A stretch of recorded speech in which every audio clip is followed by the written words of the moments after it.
Bueno, buenas noches, hermano. Pues qué gusto verle aquí. Y vamos a entrar al estudio de la palabra. Y continuamos en esta serie que se titula No nos dejes caer en tentación. Y hoy vamos a ver una tentación de la que probablemente al principio usted diga, pues no, la verdad yo no soy de esos, no, yo no tengo la tentación de esto, pero al final va a ver que no está exento de esta tentación. Y el título de nuestro mensaje de hoy es La tentación de tomar la vida de otra persona. Y mire,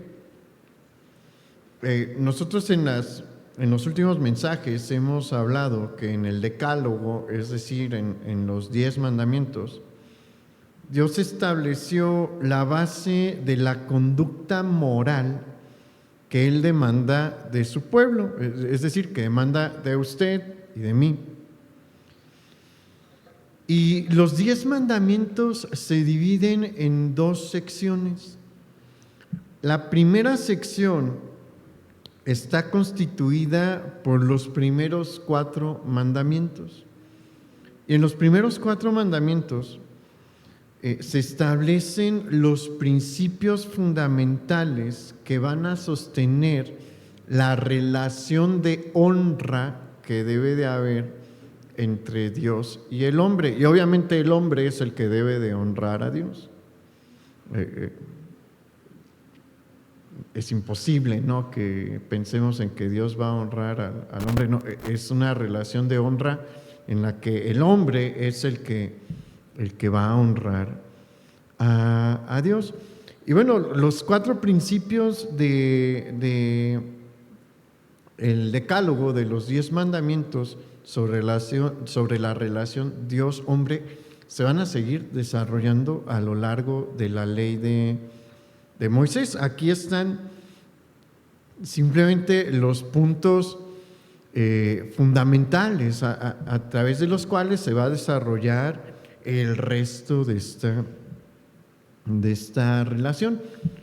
Y hay algo bien particular en cuanto a esta sección de los 10 mandamientos, y es que no vamos a encontrar nada semejante en el mundo antiguo. ¿Por qué? Porque ahí es en donde encontramos la prohibición a tener otros dioses. Acuérdese que en el mundo antiguo se practica el politeísmo. Usted vea las religiones de los romanos, de los griegos, de los babilonios, los chinos, va a encontrar que tienen un montón de dioses, ¿no? Y aquí se está mencionando solamente, Dios está diciendo solamente soy yo Dios y solamente me vas a honrar a mí. Se prohíbe el hacer imágenes, cualquier tipo de imagen, con el objeto de adorarles. Acuérdese, yo creo que a usted le viene la memoria, ¿no?, de los dioses de Egipto que tienen cuerpo de hombre y cabeza de un animal, puede ser un hipopótamo, un chacal, un halcón y demás, ¿no? Bueno, eso se prohíbe en la ley de Moisés. Se prohíbe tomar el nombre de Dios en vano. Eso implicaba jurar por Dios a la ligera, usando el nombre de Dios a la ligera. Eso no sucedía en las otras religiones. No sé si usted es de ese tiempo de Asterix el Galo, las caricaturas de Asterix el Galo, pero ahí uno ve cómo los celtas y los romanos juraban un montón por sus dioses. Y bueno, después viene el día de reposo, ¿no? Entonces no vamos a encontrar nada semejante en el mundo antiguo a la primera sección de los 10 mandamientos, a la primera sección del Decálogo, pero el resto de los 10 mandamientos, la segunda sección, esa sección regula, regula la manera, los principios fundamentales que deben de regir las relaciones entre los hombres, entre los seres humanos, entre los hijos de Adán, los descendientes de Adán. Y estos 6 mandamientos restantes sí los vamos a encontrar en el resto de las culturas de la antigüedad y hasta la fecha, o por lo menos la mayoría. Y nosotros ya hemos platicado, ¿por qué? Lo platicamos la semana pasada, porque Dios puso en el corazón de todos los descendientes de Adán, de todos los hijos de Adán, una moralidad básica que ha estado presente a lo largo del tiempo, y Dios la coloca allí para que podamos distinguir los elementos básicos entre el bien y el mal. Y le digo, esta moralidad básica ha estado presente en todas las etapas de la historia y en todas las áreas geográficas de nuestro planeta. Y entre esta moralidad básica siempre se le mostró al hombre que tomar la vida de otro ser humano era algo reprobable. Tomar la vida de otro ser humano por venganza, usando alevosía, ventaja y planeación, o por una riña aquí, bueno, en el periódico local, en La Voz de Michoacán, si usted lee la nota roja, a veces dice que en el calor de las copas se pelearon y le quitó uno la vida a otro. Bueno, eso también implica esta conducta que Dios reprueba, tomar la vida de otro ser humano. Y le voy a dar una pequeña muestra de cómo este principio estaba presente en todos los periodos de la historia de la humanidad y en todas las áreas geográficas. Por ejemplo, es muy rápido, no voy a ahondar mucho aquí, pero esto es muy, muy ilustrativo. En el antiguo Egipto se escribió un texto que se llama Confesiones de un alma justa. Este texto está dentro de una compilación que se titula El Libro de los Muertos. Y ahí en el Libro de los Muertos, en esta sección de las confesiones de un alma justa, se señala lo siguiente: no he asesinado hombres. En esta parte, un alma justa está mencionando todo lo bueno que ha hecho a lo largo de su vida, y entre esas cosas se encuentra como algo virtuoso, como algo positivo, que nunca asesinó a otro ser humano. Entonces, estamos hablando del antiguo Egipto, ¿no? Y usted, igual que casi todas las personas, cuando escucha antiguo Egipto, inmediatamente le viene a su mente el río Nilo, las pirámides de Giza y el desierto, ¿no? Y bueno, alguna palmera por ahí, porque está en el norte de África, ¿no? En la desembocadura a lo largo del río Nilo hasta que desemboca en el Mediterráneo. Y bueno, el antiguo Egipto tuvo un periodo muy largo de vida, el imperio antiguo, el imperio medio y el imperio nuevo.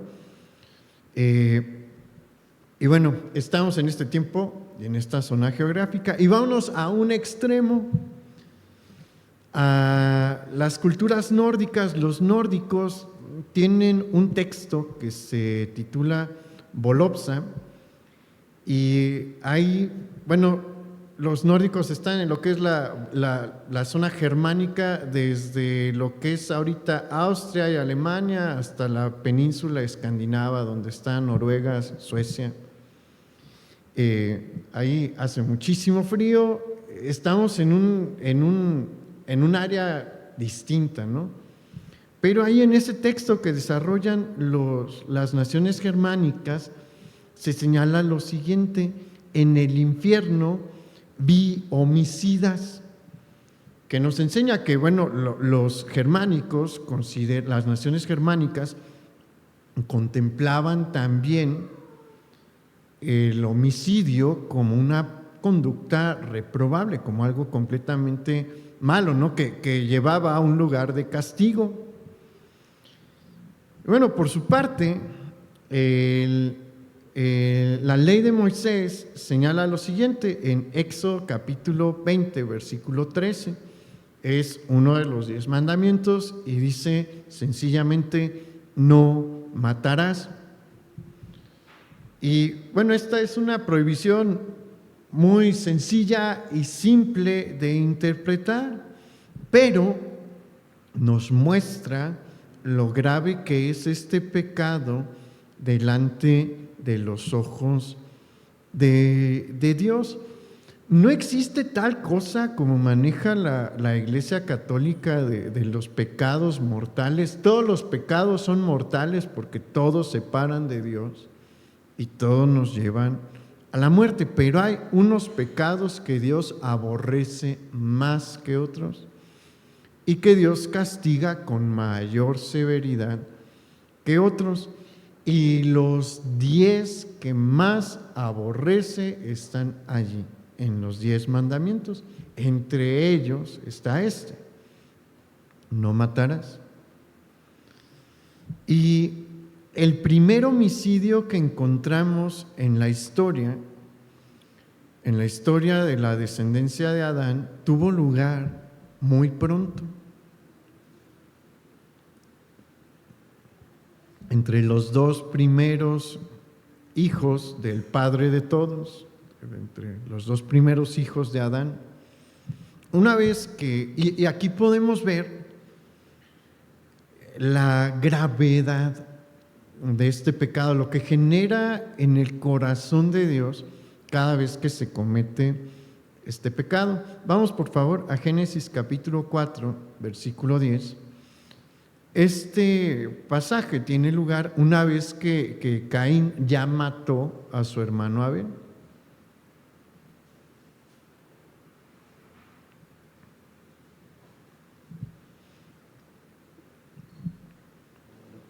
Génesis capítulo 4, versículo 10 dice: y él le dijo, él es el Señor: ¿qué has hecho?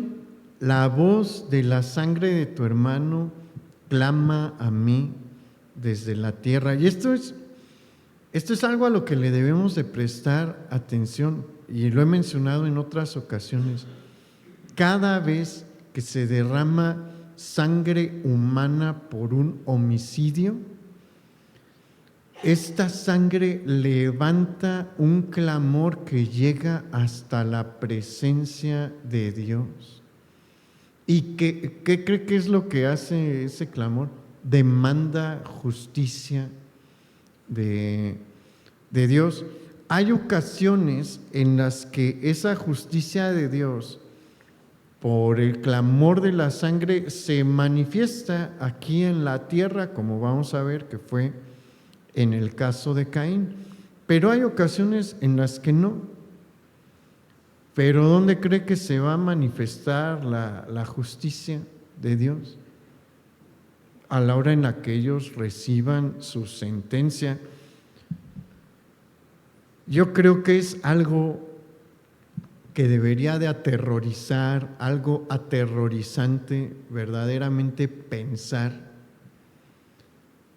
el pasar un juicio teniendo a Dios como juez. En el lago de fuego, en el lugar de castigo eterno, porque es castigo eterno, ahorita no tengo tiempo para explicarlo, pero en las clases ya lo he mencionado, en las clases del domingo. El castigo es eterno, pero no todos van a recibir el mismo tipo de castigo. Dios es justo y al que no hizo tanto mal, no lo va a castigar tan severamente como aquel que hizo muchísimo mal. ¿Ha habido asesinos masivos que se han salido con la suya aquí en la tierra? Sí. Joseph Mengele, el médico de Auschwitz, que le llamaban el ángel de la muerte, él murió en Brasil, en la playa, se desnucó por resbalarse.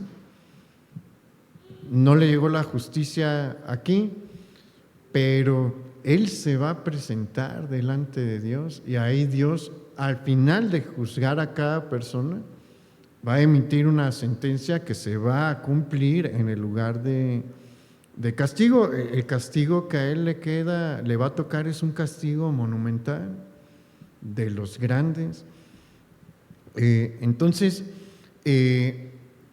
Pero hay ocasiones en las que sí se manifiesta el castigo aquí, como el caso de Caín, y vamos a ver cuál fue la sentencia que Dios pronunció sobre Caín, y es una sentencia muy severa. Ahorita lo vamos a analizar, pero ¿por qué Dios aborrece tanto este pecado? Porque el homicidio es una de las mayores afrentas que uno puede hacer en contra de nuestro Creador, por la siguiente razón: Él es el dador de la vida y Él es el único que tiene el derecho de tomarla. Y esto se aplica a las cuestiones del aborto. Las mujeres dicen: es mi cuerpo y mi elección. Es una vida y la vida la da Dios. Y el único que tiene derecho a disponer, a decir cuándo se acaba una vida humana, es el que la da y es Dios. El único que da la vida es Dios. Y cada vez que alguien toma la vida de otro humano, se está poniendo en el lugar de Dios. Se está dando a sí mismo un atributo que le pertenece únicamente a Dios. Entonces, es algo que irrita a Dios, porque Dios no va a compartir sus atributos con nadie. No lo compartió con los seres celestiales, mucho menos con la descendencia de Adán, mucho menos con nosotros. Entonces, esto es algo que a Dios verdaderamente le molesta, y por eso pronunció esta sentencia contra Caín. En el versículo 11, allá en Génesis 4, donde estábamos, el Señor le dijo: ahora pues, maldito seas tú de la tierra, que abrió su boca para recibir de tu mano la sangre de tu hermano. Cuando labres la tierra, no te volverá a dar su fuerza, errante y extranjero serás en la tierra. Uno escucha esto y dice: ay, pues no estuvo tan grave, ¿no? Pero, ¿qué significaba?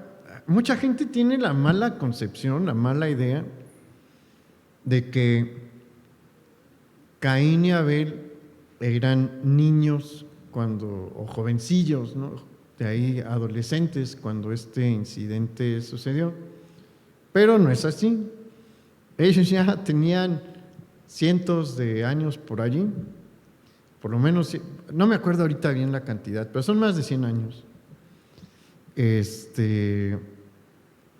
Obviamente, en ese periodo de tiempo, Adán y Eva habían seguido teniendo hijos, y pues estamos hablando de más de un siglo, bastante más de un siglo, y pues sus hijos y sus hijas probablemente ya habían tenido también hijos e hijas. Entonces ya había una población, no gigante, pero ya había una población de los hijos de Adán, y bueno, otras generaciones probablemente. Y se le está diciendo a Caín: te vas a aislar de esta gente, no tienes derecho a estar con tus hermanos ni con tus parientes, te vas a tener que ir de aquí. Y a donde vayas, aunque trabajes para labrar la tierra, no te va a dar frutos. por más que te esfuerces, no vas a tener frutos como labrador. Y se acuerda que a lo que él se dedicaba era a la agricultura, él era labrador. Dios le dijo, eso se acabó, para ti vas a estar errando a lo largo de la tierra y vas a estar separado de aquellos que están cerca de mí, porque por lo menos sabemos que Adán y Set y Adán y su hijo Set y la descendencia de Set se mantuvieron buscando y clamando a Dios y teniendo una comunión con Dios. Caín quedó totalmente relegado de esto. Se le condenó a llevar aquí en la tierra una vida de sufrimiento y frustración. ¿Por qué? Porque de hecho Dios prohibió que lo mataran y puso una señal en su frente que todo el mundo entendía que aquel que extendiese su mano para matar a Caín iba a ser castigado por Dios 7 veces. O sea, la maldición que había sobre Caín iba a multiplicarse por 7 sobre aquella persona que se atreviese a tomar la vida de Caín. Y hay 2 razones por las que Dios hace esto. Una, porque Él pronunció un castigo y ese castigo se iba a cumplir para que fuese ejemplo al resto de la descendencia de Adán de las consecuencias que vienen por tomar la vida de otro ser humano. Y la segunda razón era para reforzar este principio de que únicamente Dios es el que tiene el derecho de tomar una vida humana y sacarla del mundo de los vivientes, nadie más. La prohibición de tomar la vida de otro ser humano va a seguir siendo enfatizada a lo largo de la historia bíblica y cada vez que avanza nos va a mostrar más el disgusto que tiene Dios por este pecado. Vamos a Génesis 9, versículo 3, por favor. Esto es después del diluvio, cuando Dios está haciendo su pacto con Noé.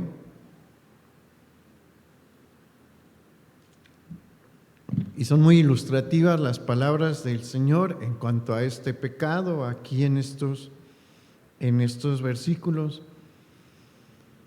Dice Génesis capítulo 9, versículo 3: todo lo que se mueve y vive os será para mantenimiento, así como las legumbres y plantas verdes os lo he dado todo.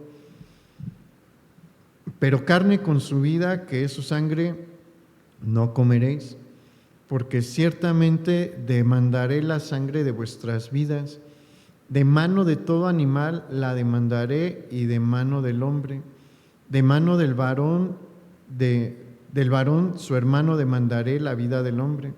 El que derramare sangre de hombre, por el hombre su sangre será derramada, porque a imagen de Dios es hecho el hombre. Esta es otra de las causas por las que Dios abomina el homicidio, y es que aunque Adán cayó, Adán fue hecho a imagen y semejanza de Dios. Hubo corrupción en su naturaleza, pero no se destruyó por completo esta característica de ser creado a ser a imagen y semejanza de Dios. Y cada uno de nosotros que somos descendientes suyos tenemos esta misma característica. Ciertamente hay corrupción en nosotros, pero no se perdió por completo el ser hechos a imagen y semejanza de Dios. Es un insulto a Dios atentar contra la vida de alguien que fue hecho a su imagen y semejanza. Por eso el Señor manifiesta este disgusto.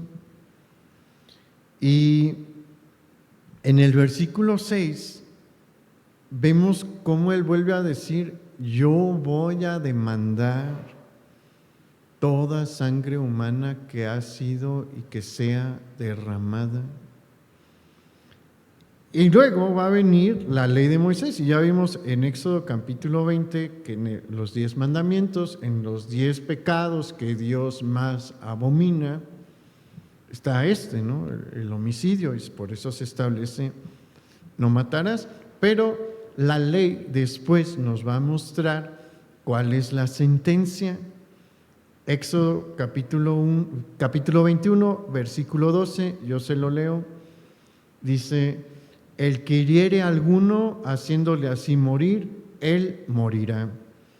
Versículo 23, ahí en Éxodo 21, mas si hubiere muerte, entonces pagarás vida por vida, ojo por ojo, diente por diente, mano por mano, pie por pie, quemadura por quemadura, herida por herida, golpe por golpe. Yo le leo también este versículo, dice Levítico capítulo 24, versículo 17. Asimismo, el hombre que hiriere de muerte a cualquier persona que sufra la muerte. Entonces, la ley de Moisés en repetidas ocasiones nos enseña que la sentencia pronunciada por Dios para todo aquel que toma la vida de otro ser humano es la muerte. Aquí hay algo que debemos de aclarar. Este pecado de homicidio consiste en tomar la vida de un hombre o una mujer por venganza o por riña. Por riña puede ser en los dos, en venganza y por riña, como reacción inmediata a una afrenta. Hay gente muy iracunda que pierde el control y mata a las personas en la explosión de su ira.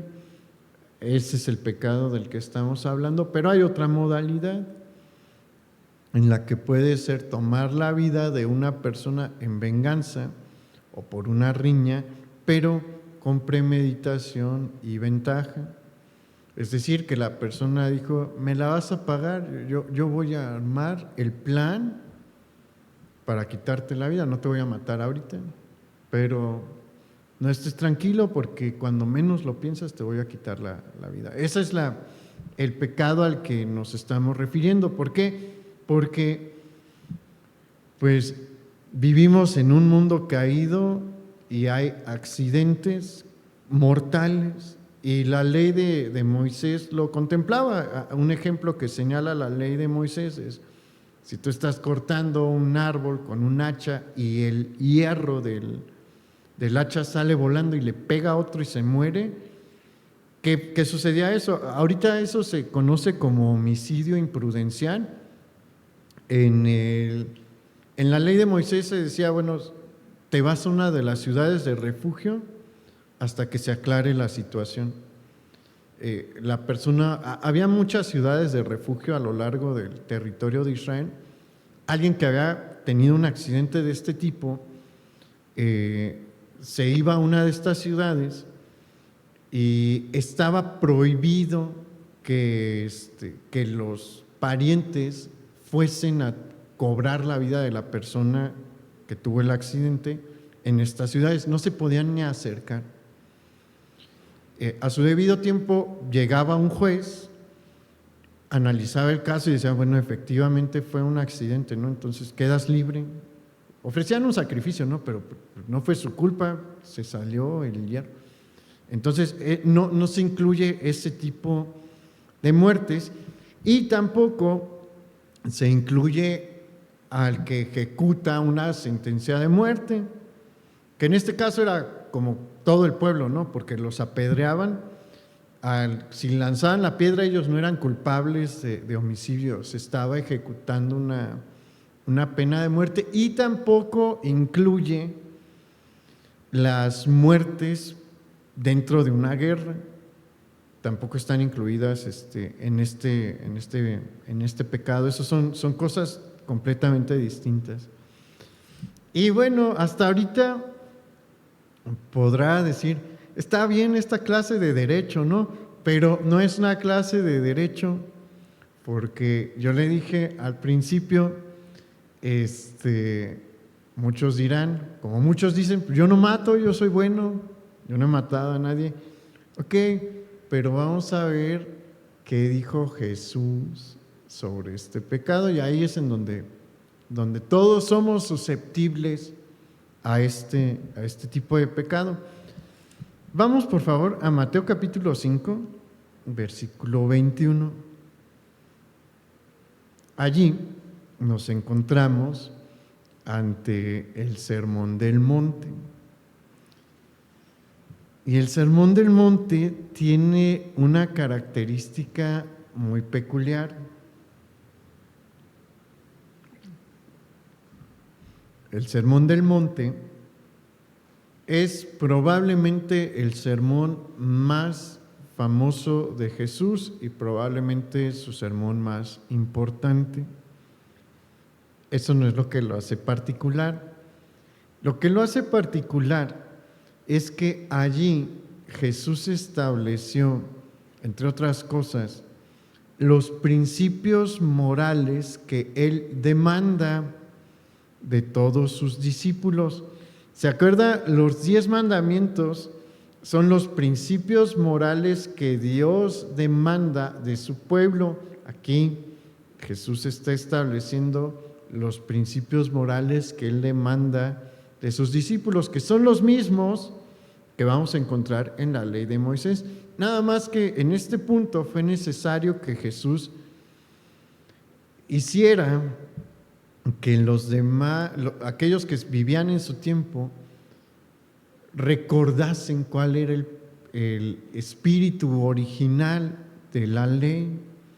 Y también nos ayuda a nosotros, porque a veces se nos olvida, como le digo, todos decimos, ay, pues es que yo nunca he matado, esta predicación no se aplica a mí, se aplica a los que están en el cerezo, ¿no? En la prisión, pero no, va a ver que no. Mateo capítulo 5, versículo 21. Oísteis que fue dicho a los antiguos, no matarás, y cualquiera que matare será culpable de juicio. Eso ya lo leímos nosotros. Versículo 22. Pero yo os digo que cualquiera que se enoje contra su hermano será culpable de juicio, y cualquiera que diga necio a su hermano será culpable ante el concilio, y cualquiera que le diga fatuo quedará expuesto al infierno de fuego. Aquí ya la cosa cambió, ya cambió, porque estamos viendo la extensión que tiene el pecado de homicidio. Y miren, cuando estaba preparando el mensaje de la semana pasada, estaba leyendo los comentarios sobre los 10 mandamientos. Y uno dice, bueno, ¿y cómo es que el espíritu original de la ley, la intención original de la ley, de los 10 mandamientos, o sea, los principios que encontramos ahí, pues tienen esta extensión que Jesús está señalando? Pues fíjese que sí. ¿Por qué? Por el último mandamiento, el de no codiciarás. ¿Por qué? Porque la codicia es un pecado físico o mental. Mental. La codicia es nada más aquí, se materializa a través de otros pecados, ¿no? Como lo vimos en el robo, pero el Señor está en el último de los mandamientos, implicando las actividades mentales que nosotros tenemos. Entonces, por eso es que Jesús les muestra cuál es la intención original de la ley. No es nada más lo que realizas, sino también lo que piensas. Y obviamente no es la misma, no van a recibir el mismo castigo alguien que físicamente dispone de la vida de un hombre o de una mujer, que aquel que incurre en estos pecados, pero son igual de graves. Y el versículo 22, en la expresión que señala, el que se enoje contra su hermano, refiere a una riña de tal magnitud que una de las partes, o ambas partes, porque puede ser que las dos, den por muerta a la otra. Aquel que hace eso, ya sea con palabra o con los hechos, ante los ojos de Dios es como si estuviese cometiendo homicidio. No está quitando la vida física de una persona, pero sí está quitando la vida de una relación humana. Entonces, cualquiera que tiene, le digo, hay quienes sí se lo dicen, ¿no? Ahí en medio de la pelea dice, pues a partir de ahora tú estás muerto para mí, no cuentes conmigo para nada. Y se van, ¿no? Quien hace eso está incurriendo en este pecado, pero no se necesita la expresión de tú estás muerto desde ahora para mí. Si usted se peleó con alguien y lo bloquea y no le contesta las llamadas y no permite que haya ningún tipo de comunicación para conciliación, o sea, uno tampoco va a andar dejando, si uno sabe que el otro lo que tiene de intención es pues seguir insultando, seguir lastimando, pues ahí no aplica eso, ¿no? Pero cuando hay una posibilidad de reconciliación, si cierra la puerta, está incurriendo en este tipo de pecado. Entonces, como que ahí sí podemos caer, ¿no? Porque ¿no ha tenido riñas así? Dicen que mientras más van creciendo las familias en cuanto a edad, más empiezan a brotar este tipo de problemas y los problemas se vuelven también a veces más graves. No hablemos de cuando hay herencia de por medio. Allí sí hay riesgo de cometer este tipo de pecado, ¿no? Es decir, pues es que tú estás muerto para mí, yo no te voy a contestar nada, no me hables, es más, te voy a bloquear tu número, no quiero saber nada de ti. ¿Es este pecado? Y bueno, después encontramos la expresión ahí en el versículo 22. Cualquiera que diga necio a su hermano y cualquiera que diga fatuo quedará expuesto al infierno de fuego. Aquí es necesario contextualizar. En otras ocasiones he mencionado que nadie de nosotros sabe bien qué significa la palabra fatuo, y me puse a investigar y lo primero que encontré fue petulante y dije, y bueno, otro significado es soberbio. Pues eso no es un insulto. Bueno, en este tiempo sí, o sea, lamentablemente nosotros vivimos en una sociedad muy grosera y muy obscena, y el mexicano es bien creativo para crear insultos y majaderías. Entonces uno dice necio y fatuo, soberbio, pues eso no es un insulto, ¿no? Pero en el tiempo de Jesús eran verdaderos insultos. ¿Por qué? Porque son dos pecados graves. La necedad, ¿a qué se refiere la necedad? No se refiere tanto a ser terco, aunque también lo implica, sino implica la obstinación a no hacer caso a las correcciones, a las correcciones obviamente de Dios, a rebelarse constantemente a la ley de Dios. Eso era un insulto para la mayoría de los judíos. ¿Por qué? Porque una buena parte estaba buscando vivir una vida que se ajustase a la palabra de Dios, a la ley. Y bueno, eso de ser fatuo, o soberbio o petulante, está chistosa esa palabra, ¿no? Pues la soberbia es otro de los pecados que Dios rechaza, uno de los pecados que Dios más rechaza. Y pues una persona soberbia nunca cae bien, ¿no? Y en el siglo primero, el siglo de Jesús, pues era alguien muy desagradable, ¿no? Entonces eran palabras que llegaban al corazón de la persona.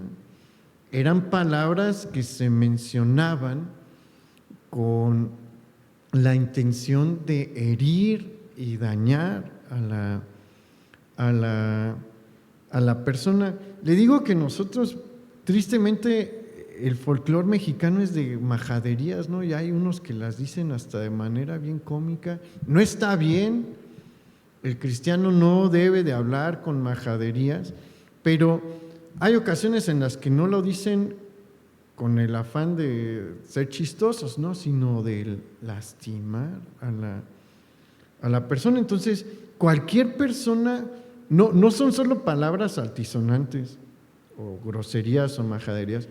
Cualquier persona que suelta una frase con la intención de lastimar a otro con sus palabras, ¿qué dice ahí el Señor Jesús?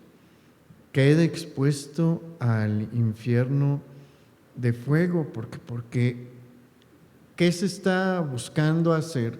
¿Qué está buscando la persona cuando suelta la frase llena de veneno? Matar el alma de la persona, romper sus emociones, desquebrajarlo emocionalmente. Entonces, aquí vemos entonces la extensión, y allí sí estamos susceptibles de caer, porque acuérdese que no es nada más si yo la suelto, también si la pienso. Y allí es en donde podemos empezar a ver cómo esto se aplica a nuestra vida, porque uno dice, yo llevo tantos años de cristiano y no digo majaderías, aunque me hagan lo que me hagan, no les voy a soltar ninguna majadería. Ok, pero ¿y aquí qué? Porque la verdad, hay quienes pueden tener un lenguaje muy obsceno y altisonante en su mente y nadie se da cuenta. ¿Pero qué nos está diciendo Dios aquí? Yo sí lo veo. Entonces hay que tener cuidado. ¿Ve cómo no estamos tan lejos de este pecado? ¿Ve cómo no estamos alejados de este pecado? Y la pregunta aquí entonces es, ¿y qué puedo hacer para evitar caer en este tipo de pecado? Porque ya vimos que todos, la verdad, probablemente todos hemos caído en alguno de estos, no el homicidio físico, pero sí le hemos dicho varias cosas a varias personas, enojados en nuestra mente. Espero que no se le hayan salido groserías de su boca, pero si estuvieron aquí, está igual de mal. Y tal vez no ha matado a una persona, pero puede que tenga el pleito con alguien que dice, esta persona yo no la quiero, no le voy a contestar jamás, aunque me venga a pedir perdón, no lo voy a recibir. ¿Ok? ¿Cómo le hacemos para no caer en estos pecados? Y mire, la Escritura nos da varias respuestas. Acompáñenme a Romanos capítulo 12, versículo 17.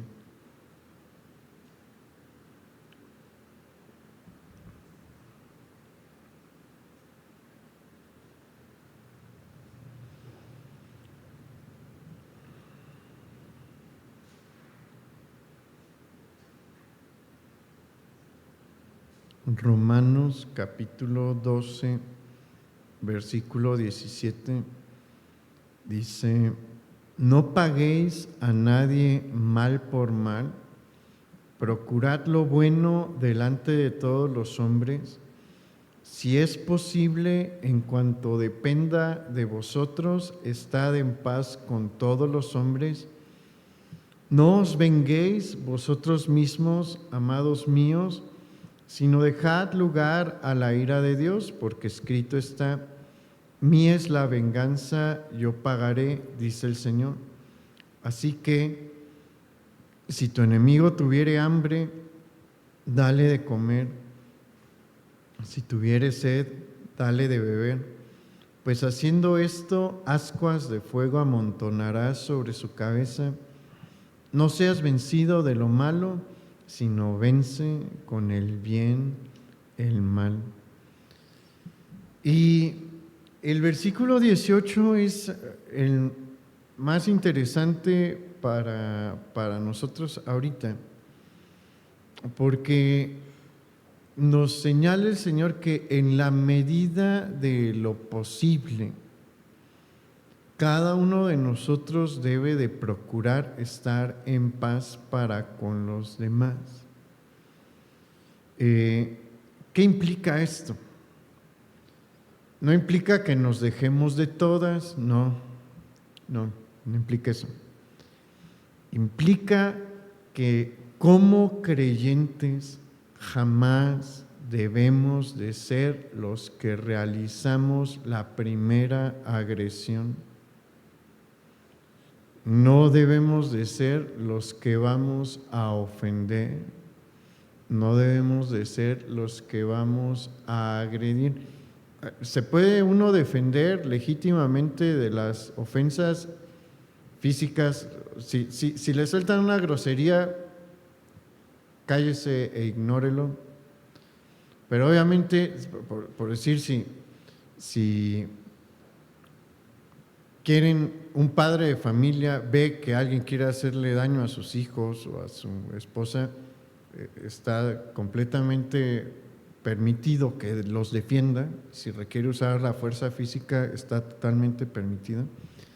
Pero a lo que se refiere aquí es que no debemos de ser nosotros los que vamos a agredir, no debemos de ser nosotros los que inician el conflicto, y también implica que debemos de tener una actitud conciliadora, no una actitud divisora y destructora. De eso sobran, ¿no? Y por eso el Señor lo que le dice a sus hijos es: ustedes no, si pueden evitar el conflicto, evítenlo. Si se pueden reconciliar, reconcíliense. Y eso es algo bien importante, porque hay muchas ocasiones en las que sí disponemos en nuestro corazón: no lo voy a perdonar. Ya estuvo bueno y no voy a perdonar a tal o cual persona, aunque me venga a pedir perdón. Eso es lo que no debemos de hacer. Eso es lo que jamás debemos de hacer. Puede que nos ofendan y que sea necesario que haya un distanciamiento. Hay ocasiones que sí es sano, que se ocupa. ¿Para qué? Para que se enfríe la mente. Pero cuando se da el distanciamiento, el cristiano en su corazón siempre debe de tener la idea, si viene a pedirme perdón, lo voy a perdonar. La regó feo, ¿no? Pero si viene y me pide perdón, voy a perdonar. Entonces, a esto es a lo que se está refiriendo el apóstol Pablo. Está para evitar caer en este tipo de pecados, en nuestro corazón siempre debe de estar la disposición a perdonar a aquel que ofendió. Si tenemos eso en nuestro corazón, nos estamos alejando de este pecado. Ahora, en cuanto a la venganza, porque aquí también se menciona la venganza, el Señor nos dice, injusticias va a haber siempre, no se vengan ustedes mismos, déjenmelo a mí. Yo me encargo de pagar. Y eso es mire, a veces sí le batallamos, ¿no? Porque hay un montón de injusticias en este mundo que vemos y que nos pueden pasar. Pero el Señor nos dice, yo me encargo, descansen en que yo soy el vengador del justo, yo me voy a encargar de pagarle a todos aquellos que hacen el mal. Y en el versículo 20 encontramos al apóstol Pablo citando una porción del libro de Proverbios, donde se nos llama a hacer el bien por nuestros enemigos. Y esta misma porción también va a ser retomada, no literalmente como en el caso de Pablo, pero en cuanto a la idea que está transmitiendo por nuestro Señor Jesucristo en el mismo Sermón del Monte. Yo se lo leo, pero si está tomando notas, está en Mateo capítulo 5, versículos 44 y 45. Dice lo siguiente: pero yo os digo, amad a vuestros enemigos, bendecid a los que os maldicen, haced bien a los que os aborrecen y orad por los que os ultrajan y os persiguen, para que seáis hijos de vuestro Padre que está en los cielos, que hace salir su sol sobre malos y buenos y que hace llover sobre justos e injustos. Y uno dirá, bueno, es que está bien difícil, ¿no? ¿Cómo voy a servirle a los que me persiguen? Pues sí se puede. ¿Con qué? Con la ayuda de Dios, porque si intenta hacerlo en su fuerza, lo que va a salir es el puño y la maldición. Pero con la ayuda de Dios sí se puede. Y le voy a contar rápido un ejemplo que la verdad a mí me parece muy conmovedor y muy ilustrativo. Es el ejemplo de ¿quién? De Policarpo. Policarpo fue discípulo del apóstol Juan y él fue obispo de Esmirna. Y él es un padre de la iglesia de la primera generación, es decir, un discípulo directo de los discípulos del Señor Jesús. Como le digo, él fue discípulo de Juan. Y de esa generación él fue el último en morir. Y en ese tiempo su cabeza tenía un precio alto. ¿Por qué? Porque era la última conexión directa que había entre uno de los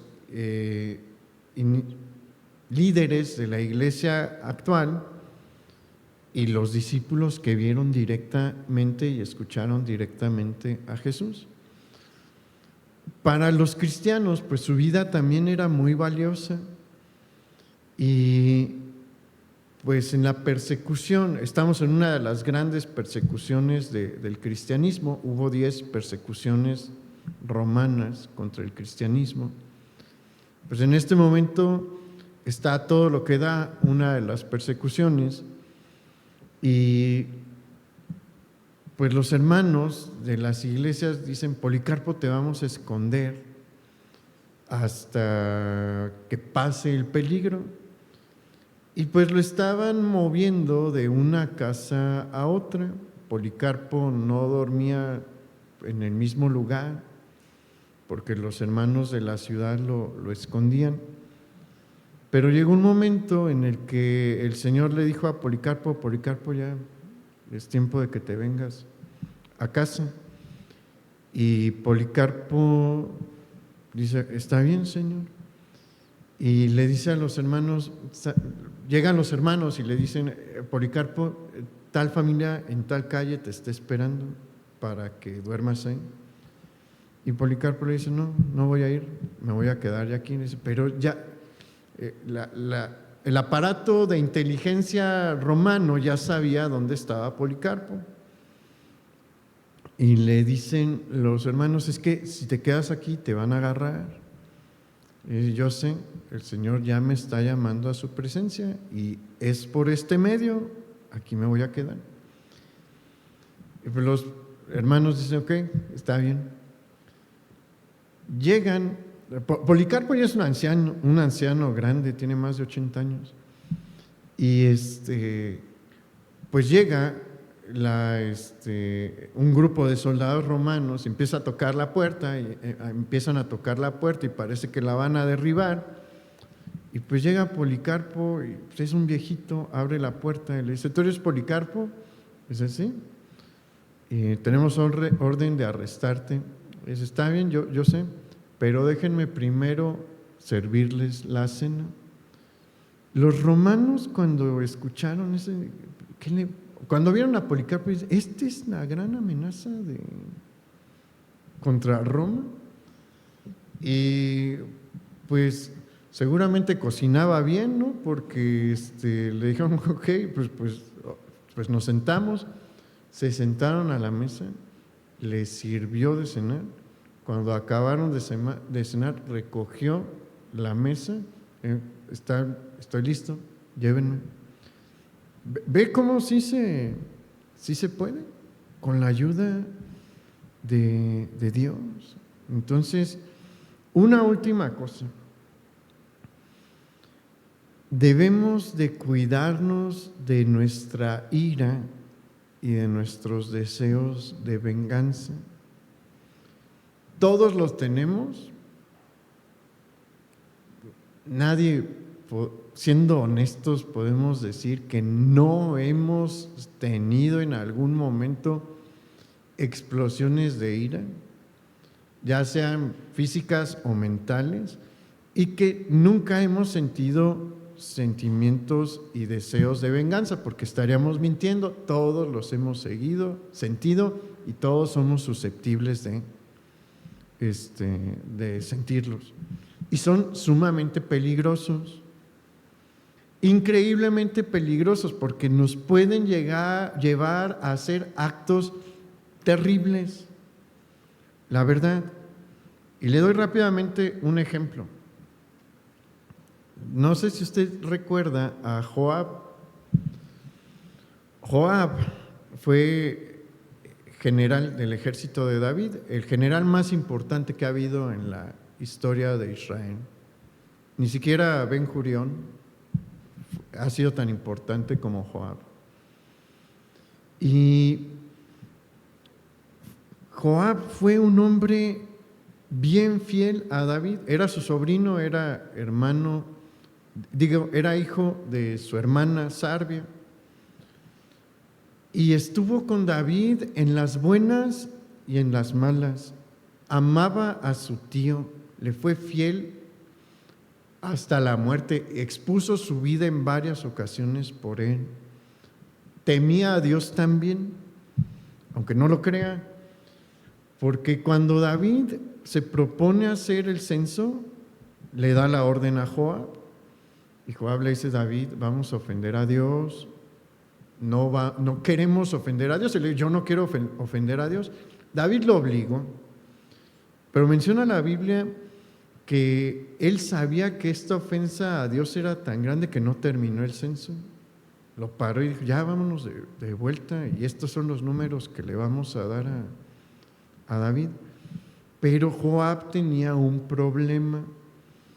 Joab era muy iracundo, era muy enojón y explosivo.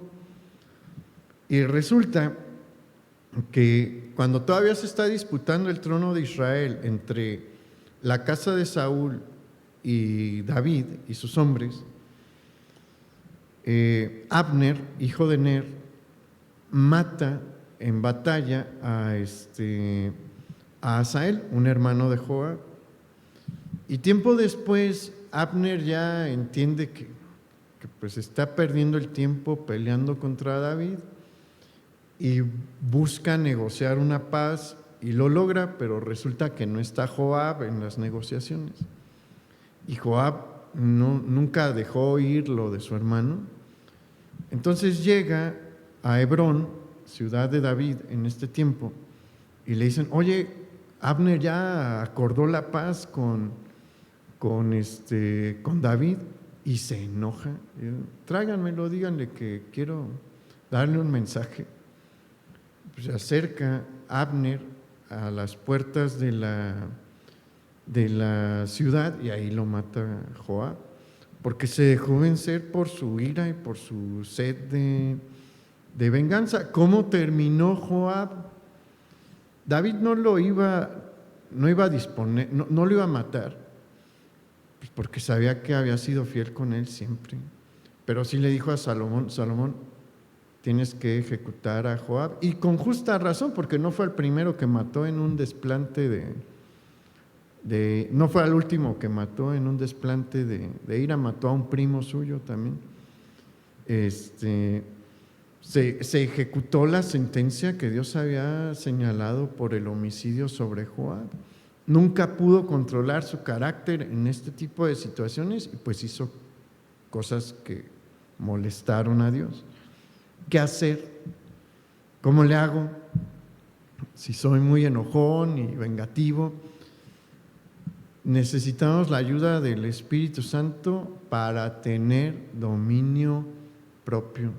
Como dice 2 de Timoteo, capítulo 1, versículos 6 y 7. Por lo tanto, te aconsejo que avives el fuego del don de Dios que está en ti por la imposición de mis manos. Porque no nos ha dado Dios espíritu de cobardía, sino de poder, de amor y de dominio propio. Si estamos en comunión con el Espíritu Santo, mayor será mi dominio propio. Si yo no tengo comunión con el Espíritu Santo, estoy perdido en estas batallas. Siempre me va a ganar la ira, siempre me va a ganar la venganza y constantemente voy a andar pidiendo perdón por lo que dije o por lo que hice. Entonces, pues el Señor nos está llamando la atención en esta noche, ¿no? Porque como vimos, estos pecados están a la puerta de nuestra vida y son graves, y nos está mostrando el Señor cómo evitarlos. ¿Por qué? Porque quiere un pueblo especial, quiere unos discípulos que de verdad manifiesten el carácter que Él busca. Vamos a orar. Señor, te damos muchas gracias, porque en este tiempo tú estás hablando a nuestras vidas, porque quieres algo mejor de nosotros, porque sigues obrando en nosotros como tus vasijas de barro. Y te damos gracias porque sigues siendo el alfarero y nos sigues moldeando y nos permites ver cosas que a veces ignoramos. Nos permite salir de esa comodidad, porque ciertamente es muy raro el que comete un homicidio físico en relación a la población, pero habemos muchos que hemos dicho cosas para herir y para derribar, o que hemos cerrado la puerta para que no haya conciliación y no haya sanidad en las relaciones, o que hemos dado por muertos a personas. Señor, ayúdanos a cambiar en esto, porque tú nos llamaste a ser mejores, a ser una luz, a ser como Policarpo, Señor, tu siervo que le dio de cenar a los que lo iban a llevar preso para que lo ejecutaran. Señor, te pedimos perdón por nuestras fallas y te pedimos la ayuda de tu Espíritu, porque sin Él estamos perdidos, sin Él estamos en batallas verdaderamente perdidas, pero todo lo podemos en Cristo que nos fortalece. Hoy nos queremos poner en tus manos. Te lo pedimos, Padre, en el nombre de Jesús. Amén. Pues que pase buena noche, hermano, y nos vemos aquí el viernes en las múltiples reuniones que va a haber, y el domingo en la clase y en